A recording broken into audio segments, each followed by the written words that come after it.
Hey, we are now in day 8. How exciting! Lots of things going on today, especially for the mentors. Okay, I'll start with you first, students. Again, students, right now you have finished your celebration of knowledge. Very easy. It's about play. Maybe there's a visit to the water park, that you do some wet play with your friends, free time to do shopping, to try the local delicacies, or do some hand art and craft with the local people here, maybe pottery or paintings. And if there are castles in the city, not Singapore, we don't have castles, then you can visit and do some sightseeing and taking many photos and videos and be very cool and document your whole journey here.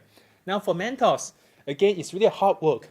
So countries will be drawn in random lots, right, to conduct arbitration with the authors, because now they have marked the scripts, right, of yours, and they have certain expectation of the grades that you should get. And now they'll be checking with the author to see, are the scores the same or similar? So if it's different, they will talk about it and see, oh, how come a student get so low, whereas you give him higher, the kind of thing, to be fair, you see.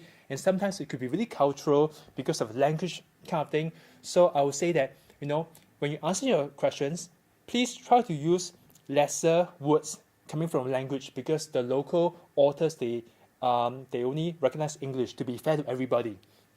Try to use more drawing and again, write clearly. Now, after the mentors and the authors are happy with the scores that you get, right, that's fair, again, impartiality must be fair, then they'll sign a script and say, okay, this is the score of my candidates 1, 2, 3, 4, and that's it, it's finalized, no more argument. And at the night time, we will have the final jury meeting of all the countries here, the 4th jury meeting. There are 2 events that's going to happen. Now, one of it is the steering committee elections, where they will elect 6 members from the international community. I was very privileged and glad to be elected 2 times, first time in 2014 and re-election again in 2016. So it's a very privileged process that you can attend the meetings and contribute to the international community. There's some rules found in the regulations, so you can check this online. Now, the other exciting piece is this part here. So the host, right, we have now tallied all the finalized scores of the candidates. So in the y-axis, you have all the scores of all the pool of candidates, but it's not reviewed. If you review the scores, right, it's very scandalous, because if I'm from country X and I know that my top student scored 90%, then I know where he is, the ranking, which won't be fair, because I will try to help to cut the person at the goal, okay? So what happens is the scores are not reviewed, but we'll rank all the students from 1 all the way to the last in this kind of graph here, and we follow the IChO regulations to see, okay, how many percent there's a range here that we can do a medal cut-off from gold, silver, bronze, and honorable mentions.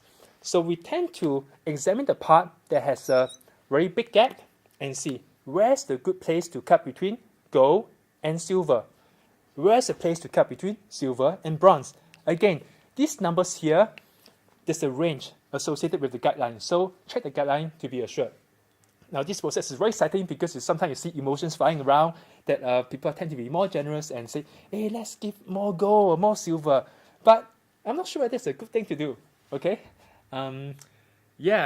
So this process can go until very late, but normally it won't go past midnight.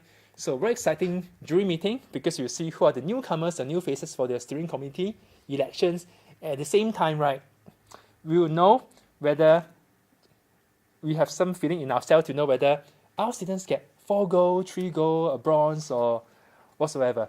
So to know the result, stay tuned till day 9.